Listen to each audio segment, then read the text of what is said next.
And how hard was it to achieve this integration? And also, were you feeling as if the new gestural approach was being imposed upon the image, or was it bringing forth the image in a new way? What was your? I'm asking from the point of view as the viewer. I'm looking at the finished artwork. Mm-hmm. The finished, and how much of the process of the art making did you want and do you want to communicate to us? Well, I think that's the whole thing. The process to me is what these are about. Mm-hmm. The backgrounds were done sometimes 2 years before the image. Mm-hmm. And I have drawers full of them. So I just dance and paint. And when it pleases me, when the background pleases me, I stop.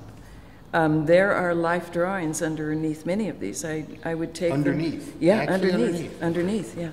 I would take them to class and do life drawings.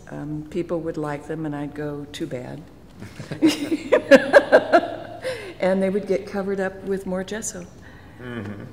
Then, okay, because sometimes some of these, it does seem as if the realistic indicators are emerging from behind a storm of painterly gesture. In other places, it feels as if these lurking eyes or tentative hands are in fact generating these whirlwinds.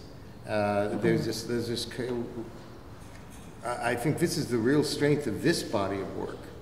The ultimate equality of emphasis, subtle as it is, and difficult to grasp as it is at first. That finally, once you find the hand, the eyes, the indicator of some sort of life a pictorial indicator of life in this work, you can't unsee it. Yeah. It can optically disappear back into the maelstrom, but it can never again leave.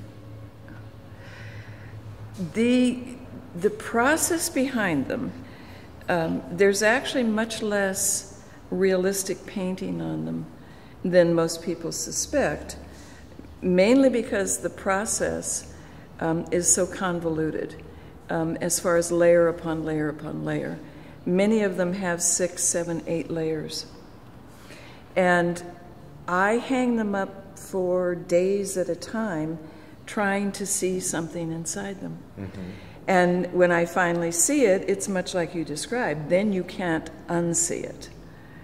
And if I were to tell you which parts are actually painted and which parts were part of the background, you might be surprised because there's actually much less realistic painting on these than most people suspect. Oh, they think it's an actual image, actual image painted over. Yes, and they also think that I paint parts in so that it all matches, which I don't. You know, I find pretty much how it's sitting inside the painting, and then I paint the parts that I think humans associate with more closely, the face and the hands. Right. But those don't always come second, as I said before. Sometimes they're the generative presence that sets the storm in motion, and sometimes they're the affected presence that gets swallowed by the storm. Well, I like that. I mean, if that's how it works, I'm pleased. You know, then it's worked. It's done it. The best ones, it happens both at once. Oh. that the creature seems overwhelmed by the storm that he or she or it has generated in the first place. I don't want to cast a moral structure on this. You know that. Go ahead.